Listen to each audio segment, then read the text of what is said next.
Assalamualaikum warahmatullahi wabarakatuh. Selamat pagi anak-anak. Bagaimana kondisinya? Semoga dalam kondisi sehat semua. Amin. Pagi hari ini kita akan melanjutkan pembelajarannya, yaitu pembelajaran 5 dan 6. Itu IPS KD 3.1 dan SPDP KD 3.2 untuk pembelajaran 5. Adapun tujuan pembelajarannya, yang pertama, dengan mengamati contoh yang diberikan guru, siswa mampu memahami tempo dan tinggi rendah nada dalam menyanyikan lagu Aku Anak Indonesia dengan nada dan tempo yang tepat. Yang kedua, dengan mengamati contoh yang diberikan guru, siswa mampu menyanyikan lagu Anak Indonesia dengan tempo dan tinggi rendah nada yang tepat. Yang ketiga, setelah mengamati gambar dan membaca teks, siswa mampu menjelaskan karakteristik ruang dan pemanfaatan sumber daya alam untuk kesejahteraan masyarakat dari tingkat kota, kabupaten, sampai tingkat provinsi. Yang keempat, setelah mengamati gambar dan membaca teks, siswa mampu mengkomunikasikan karakteristik ruang dan pemanfaatan sumber daya alam untuk kesejahteraan masyarakat dari tingkat kota, kabupaten, sampai tingkat provinsi. Untuk nomor 5 dan nomor 6 itu tujuan pembelajaran matematika. Selanjutnya, setiap hari kita memanfaatkan sumber daya alam sebagai makanan pokok. Salah satunya adalah singkong. Ayo kita cari tahu lebih lanjut tentang singkong. Kalian perhatikan gambar di bawah ini, ya.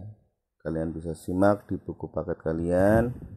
Di situ terdapat beberapa macam makanan yang terbuat dari singkong.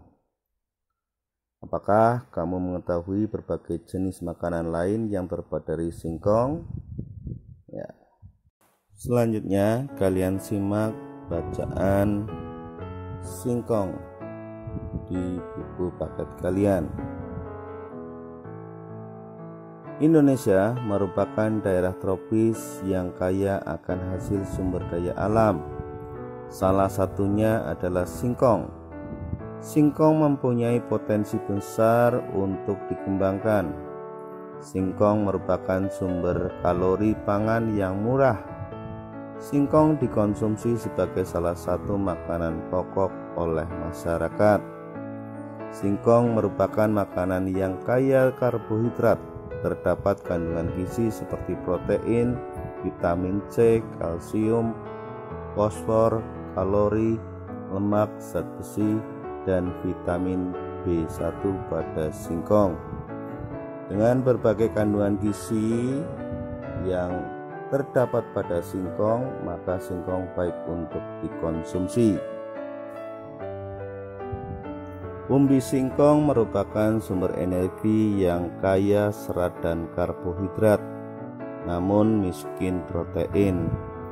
Sumber protein justru terdapat pada daun singkong. Hampir semua bagian pohon singkong bisa dimanfaatkan, mulai dari umbinya hingga daunnya.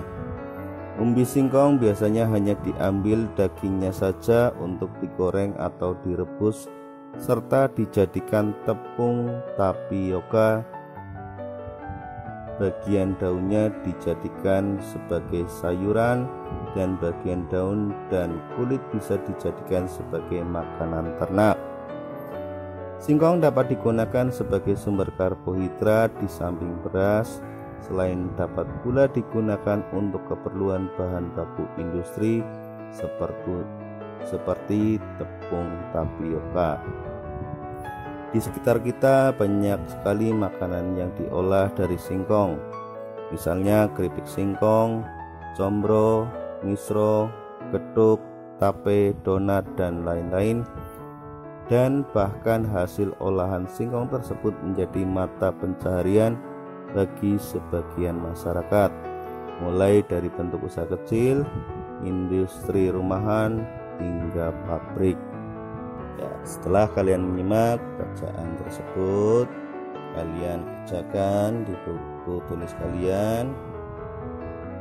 Singkong adalah salah satu sumber daya alam yang baik untuk dikonsumsi. Apakah kamu setuju dengan pendapat tersebut? Dan selanjutnya sampai dengan yang terakhir. Kemudian selanjutnya, tahukah kamu bahwa singkong juga dapat dijadikan sebagai energi alternatif? Selain dijadikan sebagai makanan, singkong dapat dijadikan sebagai bahan bakar alternatif yang dikenal dengan sebutan bioetanol. Bensin yang dicampurkan dengan bioetanol kualitasnya lebih baik. Cukup tambahkan 10% dari total volume bensin.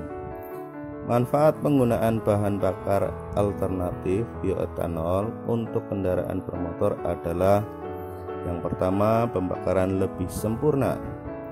Kedua, gas buang menjadi lebih bersih. Yang ketiga, tarikan lebih ringan. Yang keempat, suara mesin lebih halus. Yang kelima, hemat bahan bakar hingga 20%. Yang keenam, memperpanjang usia mesin. Dan yang ketujuh, ramah lingkungan karena bisa dibudidayakan, menghemat penggunaan bahan bakar fosil dan mengurangi pencemaran. Selain singkong, sumber bioetanol lainnya dapat berupa ubi jalar, tebu, jagung, sorghum biji, sorghum manis, sagu, aren, nipah, lontar, kelapa, dan padi. Sumber bioetanol yang cukup potensial dikembangkan di Indonesia adalah singkong. Ya, jadi singkong bisa dijadikan energi alternatif, bisa menghemat sampai 1/5 atau 20%. Ya, setelah kalian kemarin menyanyikan lagu anak Indonesia, sekarang kalian dituntut untuk menyanyikan lagu Kring Kring Ada Sepeda.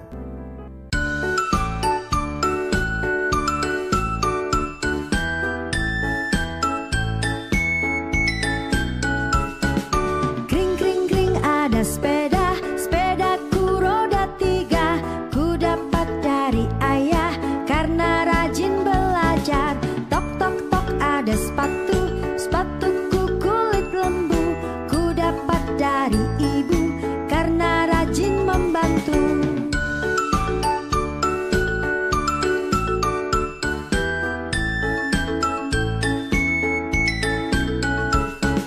Kring kring kring ada sepeda, sepedaku roda 3. Ku dapat dari ayah karena rajin belajar. Tok tok tok ada sepatu, sepatuku kulit lembu. Ku dapat dari ibu karena rajin membantu.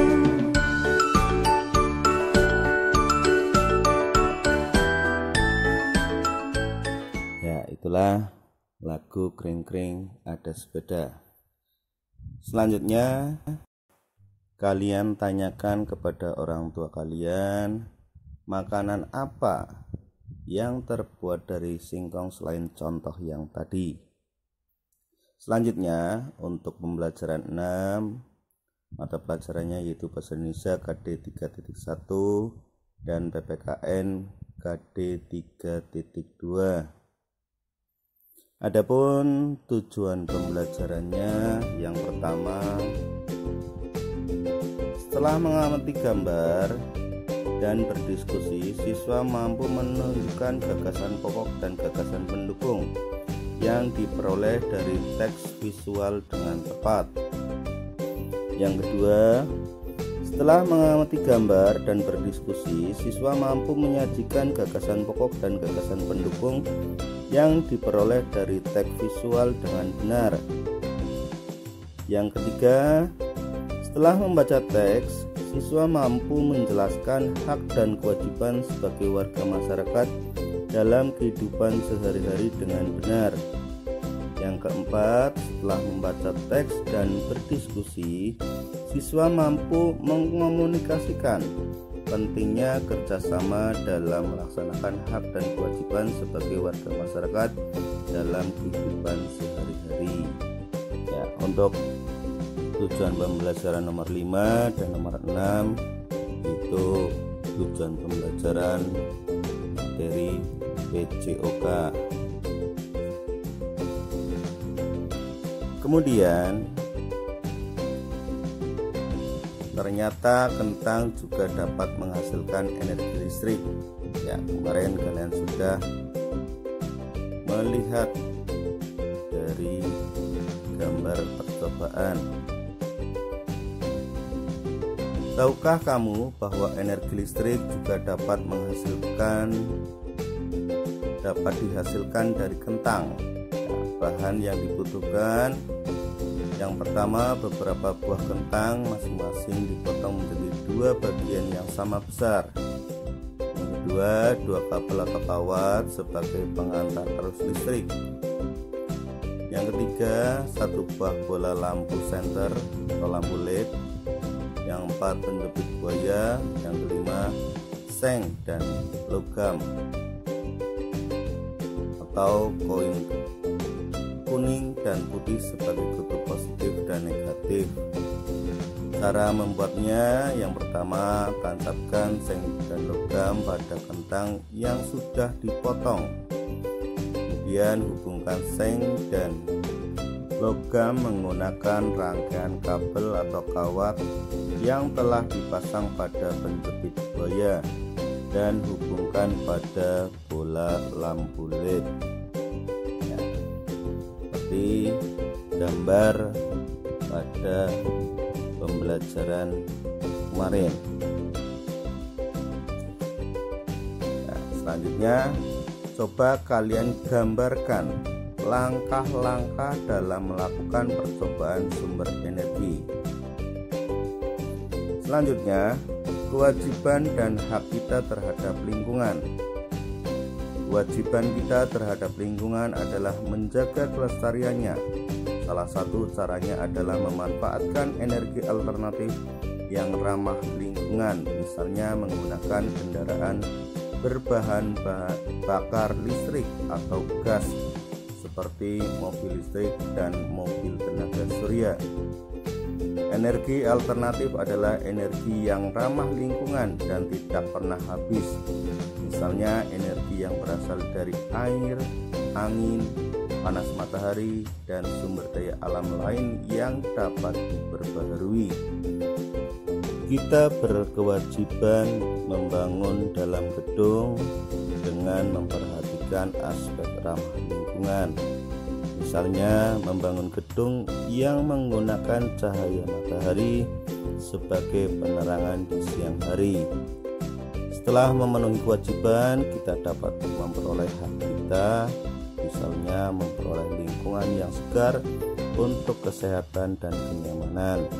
Dan itu juga mempunyai hak untuk memperoleh air sehat dan bersih yang disediakan oleh alam untuk diminum, mandi, pengairan, dan pembangkit tenaga listrik. Selain itu, kita juga mempunyai hak untuk memperoleh sumber daya alam untuk memenuhi kebutuhan, misalnya dari tumbuhan dan hewan yang merupakan sumber energi atau tenaga. Sebelum memperoleh hak kita terhadap lingkungan, mari kita laksanakan kewajibannya terlebih dahulu. Berikutnya, kalian jawab apa saja kewajiban kita terhadap lingkungan. Kemudian yang kedua, tulislah 3 contoh sikap ramah lingkungan dan jelaskan. Yang ketiga, Mengapa penggunaan energi alternatif merupakan salah satu bagian dari tanggung jawab kita? Jelaskan. Yang keempat, berikan 3 kebiasaan yang dapat kamu lakukan di rumah untuk menghemat energi. Dan yang kelima, mengapa kita harus melaksanakan kewajiban terlebih dahulu sebelum mendapatkan hak terhadap lingkungan. Ya, demikian pembelajaran pada pagi hari ini. Semoga dapat dipahami dan tetap semangat meski masih belajar di rumah. Wassalamualaikum warahmatullahi wabarakatuh.